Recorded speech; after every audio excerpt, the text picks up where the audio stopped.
Alright guys, so we are here yet again. We're going to be doing another movie review, obviously what you're seeing on your screens. And today we're going to be going over Salem's Lot, the 2024 version.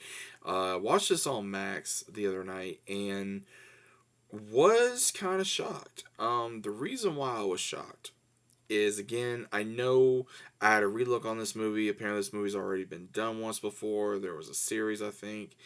And I was kind of back and forth because I know with a lot of Stephen King adaptations, sometimes it's good, sometimes it's bad.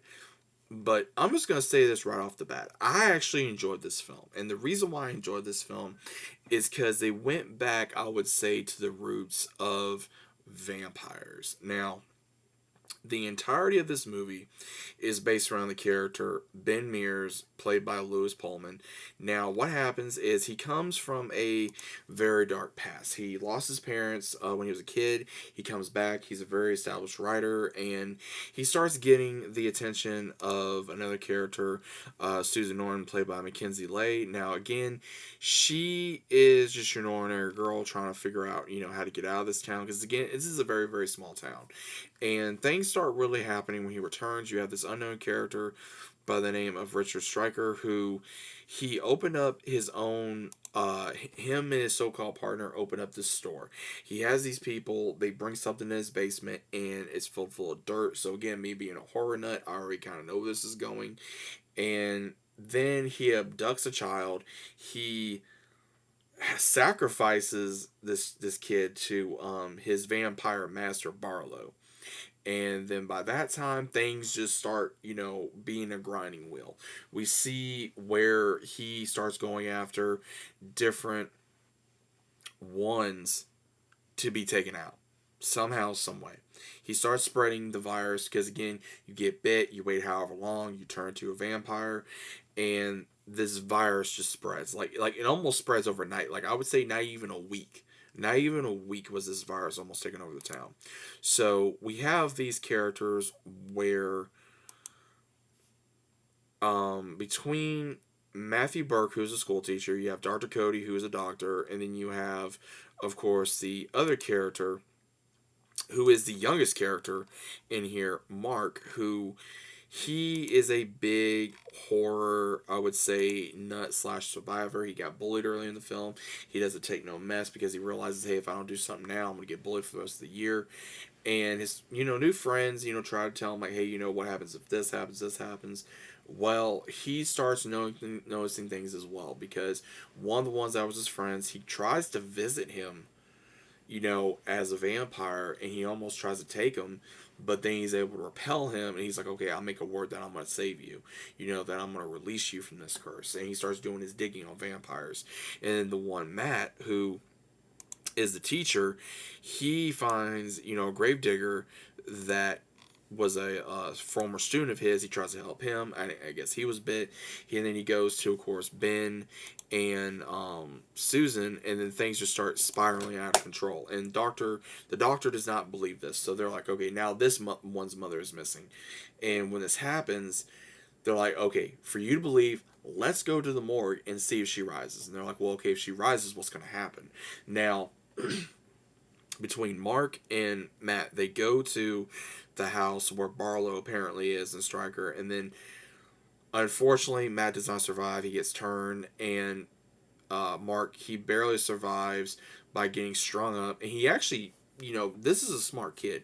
He actually takes out Stryker and leaves him there, and he hauls, and he goes to the church where Ben and now the doctor and Susan is, because they just witnessed another boy's mother rise to become a vampire. And the doctor does get bit, but she's able to stop it with a rabies shot and alcohol. And they're trying to convince the priest, like, hey, this is what's going on. He doesn't believe him. Next thing you know, here comes Mark, and he's just like, I'm not here to do whatever, I'm here to get supplies. And he just, dude, this kid, he was like a young Blade. Like, he was just a kid Blade in this film. And it was so funny because he's like, oh yeah, I took him out. And he's like, they're like, what? And he's like, well, I didn't want to, but I needed to. And so he shows them where it is, and by the very part of this film where it really starts getting intense is where they were like, okay, now they've seen the vampires exist. They're like, okay, we gotta warn anyone. We gotta warn anyone and everyone. And when they start trying to warn everybody, nobody wants to listen. The sheriff, he's willing to dip. He's like, no, I've heard too much about vampires, or I know about this, or I know about that. He just leaves. He's like, you know what? Screw this town. I'm done. He just exits out, right? And then the doctor, she's like, okay, so she goes to the church because that's where the location was gonna be. And between Mark and the priest, they try to convince his parents to leave. His dad doesn't want to hear it. His mom really doesn't want to hear it. And when there's a knock on the door, his father goes to check, and his father just gets taken out. Barlow somehow gets into the house, takes out his mom. The priest tells Mark to run. The priest tries to go up against him, but because his faith is so lacklusting, that's how come Barlow is able to eradicate him. Now, Mark, again, I'm not sure how he survived this, in all honesty. He goes to his treehouse, and you see all the vampire kids just swarming him, right?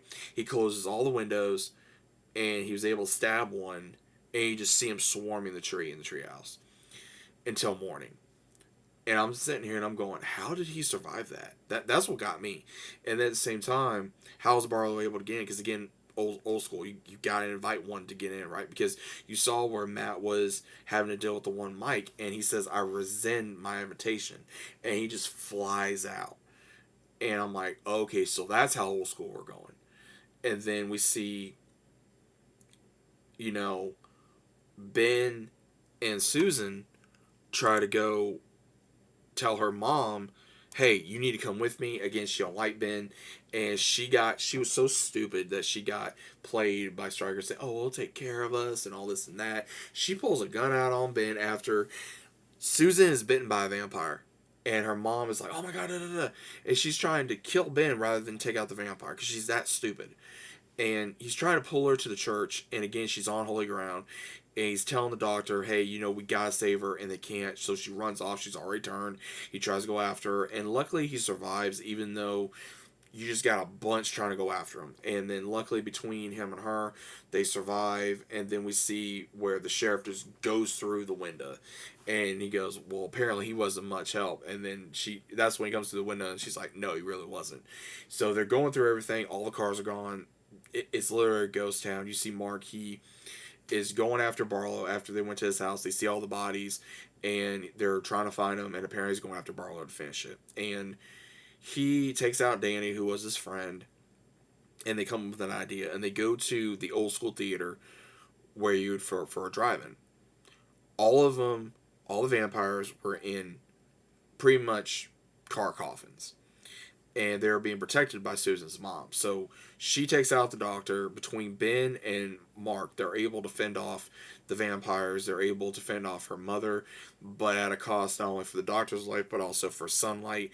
And I'm going to get into that here in a minute. But again, this kid's smart. He literally gets in the car, destroys the pillars underneath the screening, and unleashes the sun of what's left to take out most of the vampires. And then right when they're about ready to take out Barlow gets released because of course, timing. And so Ben has no choice but to go up against Susan, take her out, and then Mark is alone with Barlow while he's trying to wait on Ben if Ben's even still alive. And then by the very end of the film, we see where Ben is able to deliver the final blow against Barlow, and then he's able to kill him, and then they leave town, and that's how the movie ends. Now, again, this movie really gave me a lot of vibes of not only Lost Boys, John Carpenter vampires, and Dracula. So again, I think that's the reason why I enjoyed it, because the vampires could still use compulsion. They were able to fly. They were very menacing. They were very strategic, and they were just menacing monsters. And I enjoyed this film. I really did. I did enjoy this film. There's a few things in my logical thinking of, okay, why would they do this? Why would they have this? Like, it just seemed like every time you turn around, it was getting to be nighttime. It was like, it's like, okay, the sun's up. Like, it's like, oh, not even an hour goes by or 2 hours, and oh, here comes nighttime again. It's like, what? It's like, dude, it hasn't been, how long has the sun been out? Maybe 3 hours? 4? It just, it was baffling to me, because you would think as soon as that sun comes up, you're gonna go out there and you're gonna see what you can do to to survive, to gather supplies, to fight off these vampires, to whatever. You know what I mean?